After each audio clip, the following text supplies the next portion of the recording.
বেগম খালেদা জিয়া সম্পর্কে এমন এমন তথ্য দিলেন যে হুজুর কান্না করে দিল সিরিয়াসলি, কারণ এমন তথ্য বের হলো এতদিন পরে। সত্যি তাই। আর খালেদা জিয়া সম্পর্কে যতই জানছি ততই কিন্তু আমরা অবাক হচ্ছি। আর অবাক হওয়ার বিষয়, কারণ এমন এমন তথ্য আমরা শুনলাম যেগুলো আমরা আর কল্পনাও করতে পারি। হ্যাঁ, কল্পনাও তো করতে না, কোনদিন শুনিও নি। হ্যাঁ, একদম। তো আজকে আমরা দেখব বেগম খালেদা জিয়া ও বিএনপি কে নিয়ে যে বার্তা দিলেন মাওলানা বজলুর রশিদ মির্জা। আচ্ছা, আজকে আমরা দেখব যে হুজুর কি এমন বলল খালেদা জিয়ার সম্পর্কে, যে দুঃখে কষ্টে তার চোখ দিয়ে জল পড়ছে।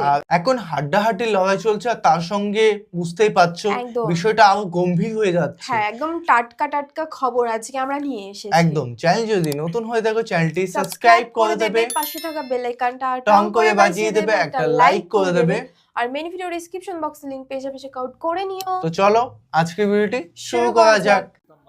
শহীদ প্রেসিডেন্ট জিয়াউর রহমান, ওনার সম্পর্কে মোস্তাফিয়া মাদ্রাসার তখন প্রিন্সিপাল ছিলেন আল্লামা নজিবুল্লাহ। ওনাকে ছাত্ররা জিজ্ঞেস করলো, হুজুর শহীদ প্রেসিডেন্ট সম্পর্কে আপনার মন্তব্য কি? উনি একজন আল্লাহর ওলি, আমার হুজুরও জানে, উনি তার ছাত্র। উনি বললেন শহীদ প্রেসিডেন্ট জিয়াউর রহমান হলো উমর ফারুকের সিমটম। ধরে কোন সুবহান। গাবতলীর মানুষ ধরল, আপনাদের সন্তান আরাফার ময়দানে গাছ লাগাই দিছে, যেখানে কোটি কোটি মুসলমান সারা বিশ্বের এসে ওই নিমের গাছের ছায়া বেহেশতের বাতাস পায়। জোরে কোন সুবহানাল্লাহ। আপনার ধন্য যিনি দুনিয়া থেকে বিদায় নেওয়ার পর তার সুটকেস পাওয়া গেছে যায় নামাজ আর আল্লাহর কোরআন, যিনি ধর্ম নিরপেক্ষতাকে লাথি দিয়ে বিসমিল্লাহ দিয়ে শুরু করছে। জোরে কোন কথা ঠিক কিনা? আজকে এই মাইক আলারা যদি বিসমিল্লাহ দিয়ে মাইক চালু করতো, এরকম ভরভরি হতো না। একটা বিসমিল্লাহ কয় না, এ ঘুম পাড়তিছে ওই মালকেরে।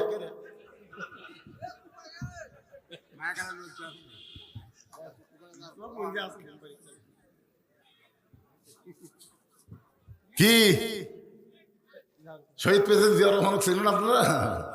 গোটা বিশ্বের মানুষ চিনে। যখন আরাফার ময়দানে জিয়া টিরি, নিম গাছ না, এখন গাছের নাম হচ্ছে জিয়া টিরি, জিয়া গাছ। আরে আজকে তার স্ত্রী, গণতন্ত্রের মা, আপসহীন নেত্রী, তিনি আজকে অসুস্থ। আমি কয়েকদিন হলে তার জন্য প্রত্যেকটা মাহফিলে মোনাজাত করতেছি। দেখবেন ইউটিউবে আমার কয়েকটা মোনাজাত বের হয়েছে। তার জন্য আমি চোখের পানি নিয়ে দোয়া করি, আল্লাহ তাকে তুমি পুরোপুরি সুস্থ করে আবার আমাদের কাছে আসার তৌফিক দাও। জোরে কোন আমিন, জোরে বলো আল্লাহুম্মা আমিন। তিনি কত দুঃখী একজন নারী। 33 বয়সে সে বিধবা হয়েছে, 2টা এতিম সন্তানকে লালন পালন করেছে। অথচ হাসিনা এতিমদের মাল আত্মসত্তর অপরাধে মিথ্যাভাবে তাকে জেল দিছে। তোর কথা, কত দুঃখী একজন মানুষ, 2টা সন্তানকে লালন পালন করেছে, কত কষ্ট। জিয়াউর রহমান যাওয়ার পরে তার কিছুই ছিল। তিনি আমাদের দেশের 3বারের সফল মন্ত্রী। তিনি যখন ক্ষমতায় ছিলেন, একটা আলেম বলতে পারবে না খালেদা জিয়া কাউরে কষ্ট দিছে। ধরে কোন কথা ঠিক কিনা? যে আলেমদের কষ্ট দিছে, সে বিদেশে পলানোর পরে সবাইকে আলহামদুলিল্লাহ, হাসিনা মরে গেলে ইন্নালিল্লাহ বলার কোনো মৌলবি খুঁজে পাওয়া যাবে না। কথা কন না কেন ভাইজান? আর খালেদা জিয়ার জন্য মসজিদে, মাদ্রাসায়, মাহফিলে, সব জায়গায় তার জন্য দোয়া হচ্ছে। বিশ্বাস আমার, আল্লাহ তাকে আবার কিছু দিনের জন্য সুস্থ করে দিবে ইনশাআল্লাহ। যাওয়া লাগবেই তো, যাওয়া লাগবে না? এতগুলো মানুষকে কাঁদায় যে যাবে, আল্লাহ তাকে জান্নাত দিয়ে দিবে। আল্লাহ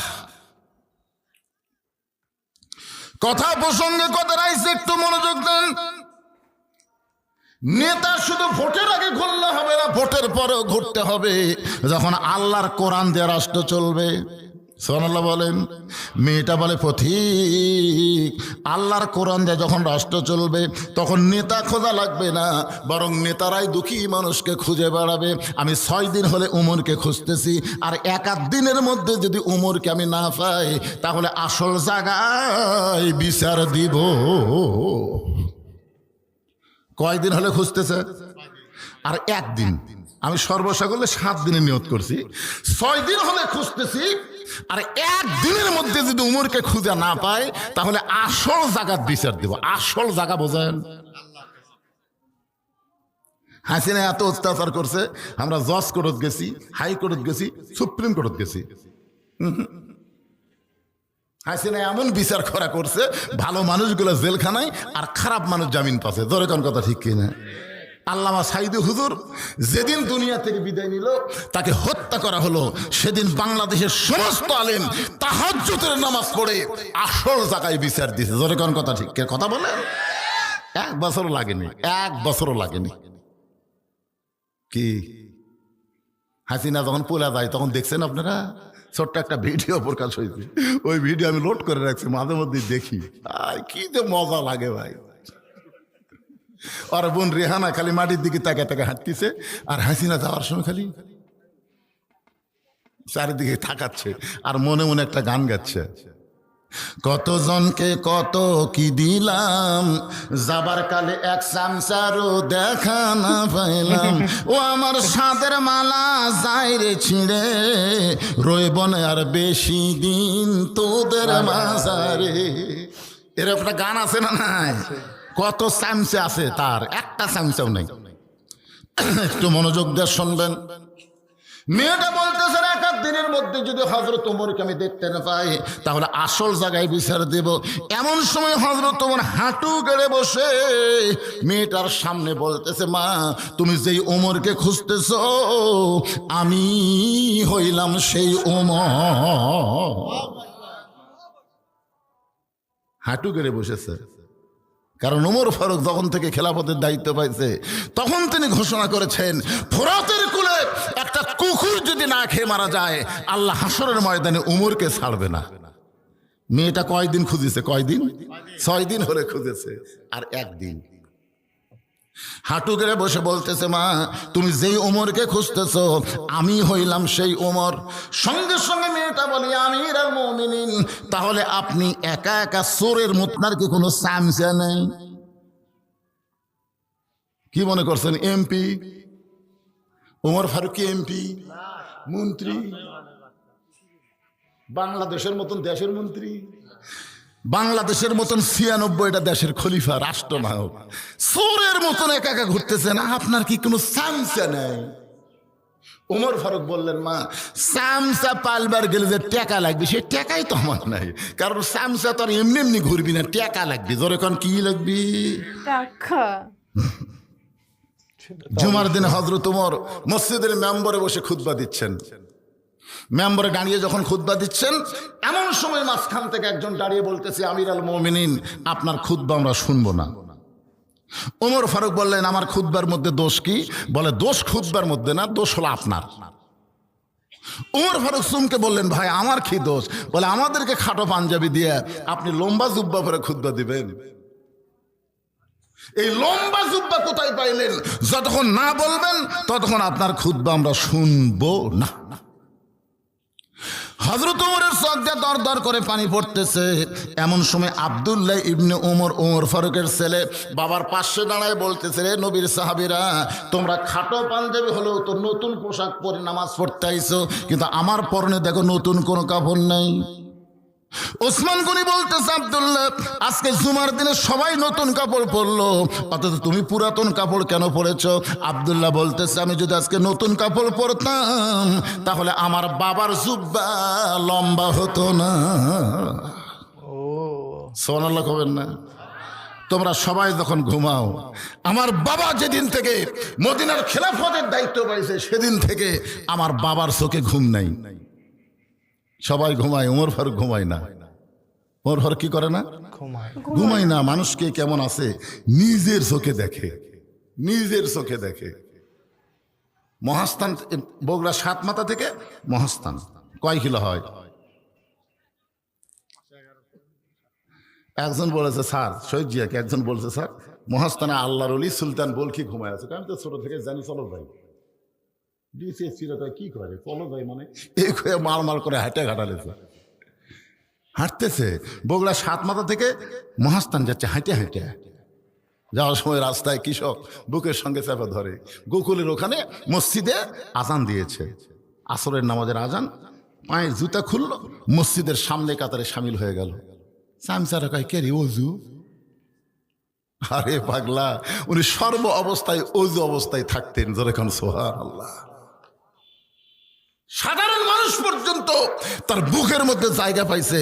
আমার এলাকায় খাল কাটপার গেছিল, যেরকম কি কাটপার, খাল কাটপার। ওরে বাবারে, কাদওয়ালা মাটি মাথাত লিয়ে, যাকে বলা হয় রাখাল রাজা। যেরকম সুবহানাল্লাহ। এইগুলো চরিত্র পাইছে হযরত উমরের কাছ থেকে। যদি বডিগার্ড নিয়ে চলাফেরা করতো তাহলে চিটাগাঙ্গে তাকে এইভাবে হত্যা করতে পারতো না। ওমা ইয়াতাওয়াক্কাল আলাল্লাহি ফাহুয়া হাসবুহু, একমাত্র ভরসা করেছেন আল্লাহর উপর। জোরে কোন সুবহানাল্লাহ।